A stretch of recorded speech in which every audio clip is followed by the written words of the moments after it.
नमस्कार, स्वागत है आपका इंडिया न्यूज़ इन खबर में और मैं हूं मनोज कुमार। पिछले 5 अगस्त को कश्मीर का संवैधानिक दर्जा बदला गया। उसके 70 दिनों के बाद एक अच्छी खबर वहां से आई है कि वहां पे पोस्टपेड सेवाएं बहाल कर दी गई हैं। चूँकि पिछले दिनों वहां पे लैंडलाइन सेवाएं बहाल कर दी गई थी। 9 तारीख को स्कूल कॉलेज भी खुल गया था। हालांकि अभी उपस्थिति काफ़ी कम देखी जा रही है। इंटरनेट सेवाएं अभी वहां पे बहाल नहीं है और सरकार की तरफ से यही कहा जा रहा है कि धीरे धीरे वहां पे स्थिति सामान्य हो जाएंगी और सामान्य हो रही हैं।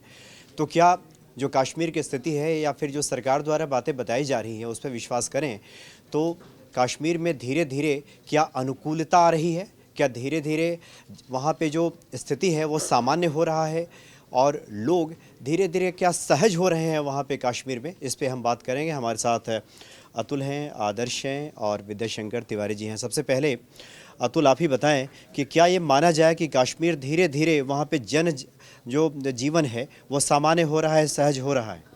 देखिए, जनजीवन 68 दिन आप कैलकुलेट करेंगे तो 68 दिन के बाद जो है पहली बार मोबाइल जो है पोस्टपेड कनेक्शन, और वो सिर्फ आप बात कर सकते हैं, उसमें आपका इंटरनेट अभी चालू नहीं है। उसमें आप जो प्रीपेड कनेक्शंस हैं जो कि ज़्यादातर लोगों के पास आज भी दिल्ली है या कोई भी आप छोटे इलाके या बड़े इलाके कहीं पर भी ले लीजिए, तो एक सामान्य मिडिल क्लास या जो बिलो मिडिल क्लास है उसके पास एक प्रीपेड मोबाइल ही होता है जिसमें वो अपने हिसाब से रिचार्ज करवाता है और कभी नहीं भी करवाता है।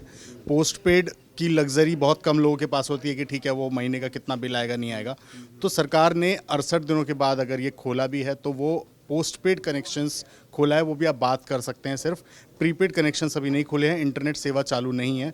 तो ये 68 दिनों के बाद ये जैसे कहते हैं कि ऊँट में के मुंह में जीरा वाला मैं कदम मानूंगा। नहीं, देखिए अतुल, ये भी ध्यान रखना होगा क्योंकि वहाँ पे जो प्रीपेड की आप बात कर रहे हैं तो प्रीपेड भी जम्मू कश्मीर के लोगों के लिए नया नया है, कोई ज़्यादा पुराना नहीं है। पोस्टपेड सेवाएं बहुत पहले से हैं क्योंकि वहाँ की स्थिति को देखते हुए, और प्रीपेड तो अभी मेरा ख्याल है कि 1.5-2 साल पहले शुरू हुआ था। सरकार दावा तो कर रही है ना सब सामान्य है। सरकारी कोई भी दावा उठा के देखेंगे तो वो यही कहते हैं कि कश्मीर में सब सामान्य है।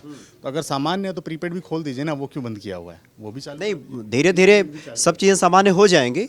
वहाँ पे स्थिति पे सरकार नियंत्रण रखे हुए है, अभी तो यही कहा जा रहा है। जो 30,000 लोगों को जो इन 68 दिनों में जो लड़कों को युवाओं को जो बंद किया गया है, तो सामान्य क्या पर अगर जो आप सामान्य की बात कर रहे हैं तो उसमें सामान्य क्या है? 30,000 युवाओं जिनको नज़रबंद किया गया, जिसके बारे में अभी तक ना तो जम्मू कश्मीर पुलिस, ना आर्मी, ना किसी की तरफ से भी अभी वो 30,000 लोग कहाँ हैं, वो लड़के कहाँ हैं जो स्कूल जाते थे या कॉलेज जाते थे, उनके बारे में कोई जानकारी नहीं मिली है। तो स्थिति सामान्य मैं उसको नहीं मानूंगा। नहीं, हमें यह भी ध्यान रखना होगा कि जो सरकार को और पुलिस को संवैधानिक दायरे में काम करना होगा। देश हित पहले है और उसके बाद जो मौलिक आज़ादी निश्चित तौर पे उसका स्वागत होना चाहिए, लेकिन देश हित सर्वोपरि है। देश हित सही है, लेकिन आप किस कीमत पर उस देश हित के लिए आप जो है काम कर रहे हैं वो भी अपने आप में बड़ी बात है। आपको वो भी सोचना पड़ेगा कि आप जिन लोगों को 30,000 लोगों को जिनको आपने बंद किया हुआ है, 68-70 दिन होने वाले हैं अब, जो लोग घर में नहीं आए, जिनके 70 दिनों से लोग गायब हैं, तो आप उनको किस मौलिक अधिकार और किस न्यायतंत्र की आप बात कर रहे हैं जिसके तहत आप 30,000 लोगों को 70 दिन तक बंद रखते हैं और फिर आप कहें कि हम राष्ट्र प्रेम और राष्ट्र उसकी भावना के तहत जो है हम इतने लोगों को बंद कर देंगे और उनके बारे में कोई जानकारी। अच्छा आदर्श, बताएं, देखिए निजता का सम्मान होना चाहिए लेकिन देश हित की कीमत पे तो कतई नहीं। इस बात से तो आप भी सहमत होंगे? जी, मैं इस बात से भी सहमत हूँ कि देश लोगों से मिलकर बनता है। हम आप सब जब समूह में हम गिनते हैं तो देश होता है, एक गिनते हैं तो व्यक्ति होता है, व्यक्ति करके ही समाज, समूह और देश बनता है। तो कुछ हद तक मैं अतुल की बात से सहमत भी हूँ कि सामान्य अभी नहीं है। हाँ, ये है कि हम सामान्य होने की तरफ सरकार कदम बढ़ा रही है। अभी हमने देखा कि एक विज्ञापन जम्मू कश्मीर सरकार की तरफ से छपा, सारे अखबारों में फ्रंट पेज पे, पूरे पेज का विज्ञापन कि क्या हम आतंकियों को सफल होने देंगे? आप घर से क्यों नहीं निकल रहे, आप स्कूल क्यों नहीं जा रहे, आप अपने दफ्तर क्यों नहीं जा रहे, काम क्यों नहीं कर रहे? तो इसका मतलब है कि लोग अभी या तो समझिए डरे हुए हैं, उस तरीके से नहीं निकल रहे हैं बाहर। अब सरकार को भी बेचैनी होने लगी है, ये खामोशी काट रही है उनको, तो उस तरफ ये कदम बढ़ाया है, इसका स्वागत होना चाहिए। और कश्मीर में पोस्टपेड यूज़र बहुत बड़ी संख्या में है। पहले भी मुझको याद है, मैं एक दफ़ा गया था तो वहाँ प्रीपेड काम नहीं करता था उस दौर में, तो आपके पास अगर कोई दोस्त था मेरा जिसके पास पोस्टपेड था, उससे ही घर पे बात होती थी। ये भी बड़ी राहत है, लेकिन अभी सामान्य नहीं है। नहीं, ये बताएं, देखिए कश्मीर की जो स्थिति है विषम परिस्थिति कह सकते हैं, और जो वहाँ के हालात हैं, ऐसे में कोई बड़ी अनहोनी की खबर वहाँ से नहीं आई। धीरे धीरे जन सामान्य को ठीक करने की दिशा में सरकार कदम उठा रही है, सराहना तो होनी ही चाहिए इस कदम की। खबर देता कौन है? हम, आप, मीडिया, पत्रकार। हम लोगों के पास कितनी खबरें आ रही हैं कश्मीर से? एक आयरन गेट है।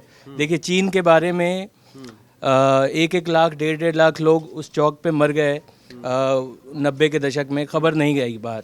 आयरन रॉड थी। भारत के साथ ऐसी स्थिति नहीं है।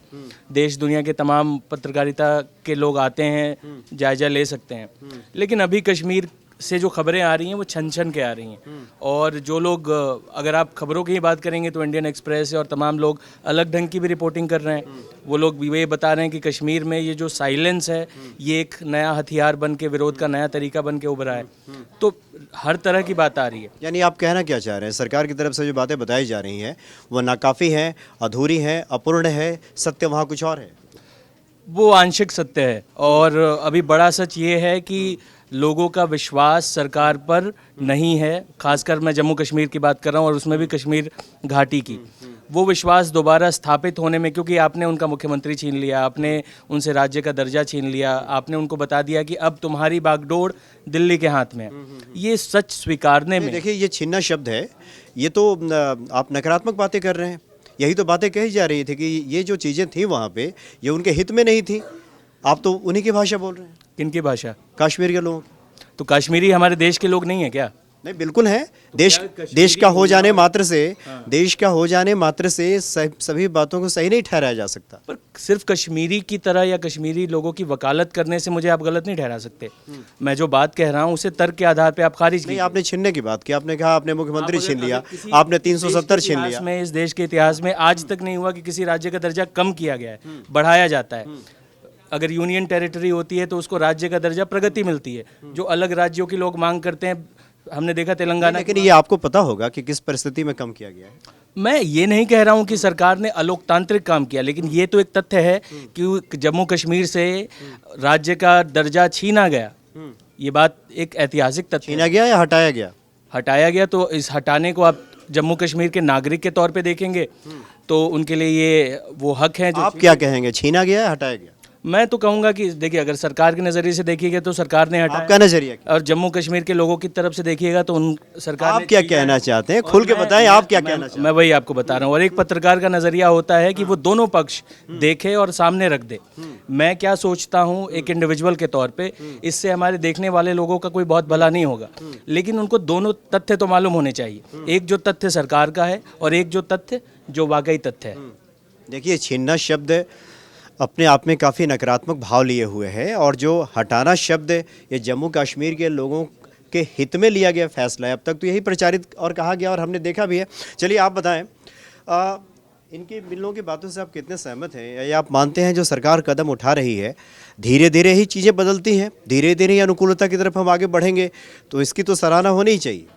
देखिए, एक सरकार के तौर पे सोचेंगे तो बिल्कुल जो सरकार कर रही है वो ठीक कर रही है, लेकिन एक नागरिक के तौर पे सोचेंगे, वहाँ के नागरिक के रूप में, तो स्वाभाविक सी बात है कि उनके ऊपर बंदिशें हैं तो उनको इरिटेशन होगा, उनकी नाराज़गी होगी। लेकिन इतिहास के आईने में जब कभी इस घटना को देखा जाएगा, मान लीजिए कि सरकार ने टारगेट फिक्स किया है 4 महीने का, 2 महीना 10 दिन के आसपास बीत चुका है। हमें ये भी नहीं भूलना चाहिए, बंदिशें हैं क्यों? आप पत्थर चलाएंगे, आप वहाँ पे गोलीबारी करेंगे, आतंकी घटनाओं में शरीक होंगे, तो बंदिशें तो लगेंगी। बिल्कुल।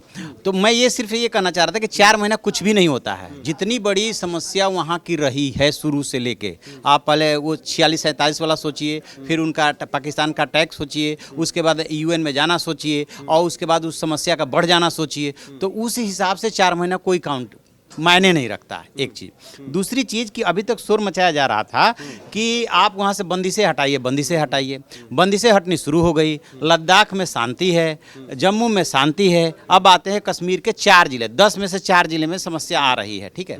तो post paid 40 lakh post paid है, 30 लाख प्रीपेड है, ठीक है। 40 लाख को आज से खोल दिया गया। अब इसके बाद बारी आती है प्रीपेड की और नेट की। कोई भी गवर्नमेंट जब प्रशासन होता है ना, पहले लिटमस टेस्ट करता है, खोल के देखता है। तो अब इसको हफ्ता भर इसको ट्रायल चलेगा, देखा जाएगा कि इसका क्या रिएक्शन हो रहा है। उसके बाद प्रीपेड भी खोल देंगे, नेट भी खोल देंगे। इनके पास जो खुफिया इनपुट है, जो वहाँ की जानकारी है, उस जानकारी में दो तरह की बातें आ रही है। एक तो ये है कि वो लोग गुस्से का इजहार करें, पत्थरबाजी करें और जो कर सकते हैं हिंसा वो करें। दूसरी बात ये आ रही है कि उनको अब ये फीड किया जा रहा है कि आपको ये नहीं करना है, आपको साइलेंटली बाइकआउट करना है। मतलब कि जब व्यापारिक प्रतिष्ठान और सब कुछ खुल जाता है तो आपको अपनी दुकान नहीं खोलना है, स्कूल कॉलेज नहीं जाना है। तो इन विरोध के दोनों तरीके से सरकार को निपटना है। तो सरकार के जगह पे और प्रशासन के जगह पे भी रह के सोचा जाना चाहिए। एक नागरिक के रूप में सोचिए, जरूर सोचिए कि आपको ये राइट मिले हुए हैं संविधान से, वो मिलना चाहिए, लेकिन कब के लिए है? सामान्य परिस्थितियों के लिए है। लेकिन ये कहने में कोई गुरेज नहीं है कि वहाँ पे अभी फिलहाल और देश के और भाग की तरह सामान्य परिस्थितियाँ नहीं है, तो पहले भी नहीं थी। पहले भी नहीं थी। तो उसी हिसाब से तो कदम उठाए जाएंगे। अब इसका देखिएगा, पोस्ट पेड यदि सक्सेस रहता है तो प्रीपेड खुल जाएगा, उसके बाद नेट खुल जाएगा। अब उधर से देखिए ना क्या क्या साजिश चल रही है। 27 तारीख को मार्च है, ठीक है, और उसके बाद अब इमरान खान जो है इंटरनेशनल लीडर बन के पहुंचे हैं ईरान, उसके बाद जाएंगे सऊदी अरबिया। उन्हें किसी तरह से अमेरिका का कृपा पात्र बनना है कि अमेरिका हम पे खुश हो जाए, ठीक है, तो कुछ शायद कश्मीर के लिए कुछ गुंजाइश छोड़ देगा। तो आपको अंतर्राष्ट्रीय राजनीति और खासतौर से पाकिस्तान की नालायकियों से भी तो निपटना है। देखिए अतुल, आप ये बताएं कि किसी भी देश में, लोकतांत्रिक देश में, चुनी हुई सरकारें जो फैसला लेती हैं इनपुट्स के आधार पर, जैसा कि तिवारी जी बता रहे हैं, और हमें ये नहीं भूलना चाहिए कि कश्मीरी अगर दूसरे के सिखावे में, दूसरे के बहकावे में देश विरोधी अगर हरकतें करते हैं तो इस तरह की पाबंदियां तो लगती ही हैं, और वो पाबंदियां हटेंगी तो धीरे धीरे हटेंगी। तो कम से कम सरकार के इस कदम के साथ तो पूरे देश के लोगों को होना ही चाहिए। देखिए, देश के सारे लोग तो ज़रूर ये निश्चित तौर पर स्वागत योग्य फैसला है। जिस तरीके से आज प्रीपेड पोस्टपेड खोला गया है, तो कल को उम्मीद करते हैं कि प्रीपेड भी कनेक्शन खुले और हालात सामान्य हो। मुझे नहीं लगता कि कोई भी बतौर भारतीय या दुनिया का कोई भी इंसान कहीं पर किसी रिस्ट्रिक्शंस को देख करके बहुत खुश होता होगा कि किसी दुनिया के किसी इलाके में कुछ लोग भेड़ बकरियों की तरह घरों में बंद हैं। तो ये देखना तो शायद किसी के लिए भी बहुत सुखद दृश्य नहीं होगा। सुखद तो उस समय भी नहीं था जब हाथों में पत्थर थे और आगजनी हो रही थी कश्मीर के सड़कों पे। जी देखिए, वो भी सुखद नहीं था, और सुखद वो उन अस्पतालों में वो लोग भी और वो युवा और वो बच्चे भी नहीं थे जिनको पैलेट्स लगे थे। सुखद कोई भी नहीं था। अगर आप सिक्के का एक पहलू देख रहे हैं तो आपको दूसरा भी देखना पड़ेगा। आपको ये भी देखना पड़ेगा कि आप जब सरकार ये दावे कर रही है पिछले 2 महीने से कि वहाँ पर हालात सामान्य हैं, तो वहीं इंटरनेशनल मीडिया को जब आप देखते हैं तो वो बताती है कि बहुत सारी चीज़ें वहाँ पर, बहुत सारी किलिंग्स हुई हैं इन दिनों भी, जिसकी अभी तक कोई सरकारी तौर पर कोई पुष्टि नहीं हुई है। लेकिन ऐसा नहीं है कि सारे दावों को आप सिरे से नकार देंगे, क्योंकि बहुत सारे इंडिपेंडेंट स्टिल जो इंटरनेशनल मीडिया है उनकी रिपोर्ट्स तस्वीर की बिल्कुल उलट कहानी दिखाती है। चलिए, अच्छा बताएं आदर्श, संक्षेप में, चूँकि जो भी वहाँ पे हालात वहाँ पे बने हैं और जो पाबंदियाँ लगाई गई हैं और धीरे धीरे हटा रही है सरकार, वहाँ के हालात के मद्देनज़र लगाई हैं, चूँकि वहाँ के जो यूथ है, जो युवा है, दूसरे के बरगलाने में आ रहे थे, ये तो तय है। तो इसीलिए हमें थोड़ा इंतज़ार करना चाहिए, कम से कम इससे तो आप सहमत ही होंगे। मैं आपकी बात के मूल जो आधार बिंदु है उससे सहमत हूँ, और मैं ये भी चाह रहा हूँ कि आप भी थोड़ा मानवीय तरीके से, हम कष्ट को भी देखें, हम इलाज को भी देखें, और हम एक बराबर दृष्टि से दोनों को देखें। निश्चित तौर पर ये एक स्वागत योग्य फैसला है, और हम सब भारतीय चाहते हैं कि हमारे भारतीय कश्मीरी भाई बंधु भी उसी तरह आज़ादी में सांस लें जैसे हम लेते हैं। बस यही हमारी काम। आप आखिरी कमेंट क्या कहेंगे? धीरे धीरे स्थिति समान हो ही जाए। मैं ये कहूँगा कि अभी तक जो भी शासन और प्रशासन ने कदम उठाए हैं, बहुत प्लान्ड वे में उठाए हैं, और कोई बड़ी घटना नहीं हुई है। थोड़ा और धैर्य रखिए, इंतजार कीजिए। जब कभी इतिहास लिखा जाएगा तो 4 महीने के कोई खास बात नहीं होगी। हाँ, जब आपका अधिकार, आपकी आज़ादी छीनी हो जाती है, थोड़ा ख़राब लगता है, कष्ट होता है। बच्चों को पढ़ने लिखने का टाइम, उन्हें स्कूल जाना चाहिए, लेकिन देश से बड़ा कोई नहीं हो सकता। जी हाँ, बिल्कुल ये कह सकते हैं, और यूँ कह सकते हैं कि आज़ादी नहीं छीनी गई। एक किसी दुष्परिणाम या यूँ कहें कि किसी आशंका की वजह से इस तरह के एहतियातन कदम उठाए गए हैं, और जो अभी स्थिति है उसको देखकर तो यही लगता है कि जिसने दर्द दिया है दवा भी देगा, और दवा दे भी रहा है। और धीरे धीरे हम उम्मीद कर सकते हैं कि पूरे कश्मीर में एक लोकतांत्रिक व्यवस्था बहाल होगी, जहां निजता का भी पूरी तरह सम्मान किया जाएगा, और साथ में शासन तंत्र भी अपना बखूबी कार्य निभाएगा। आप तीनों का बहुत बहुत शुक्रिया। नमस्कार। इन खबर चैनल को सब्सक्राइब करें और बेल आइकन दबाना ना भूलें।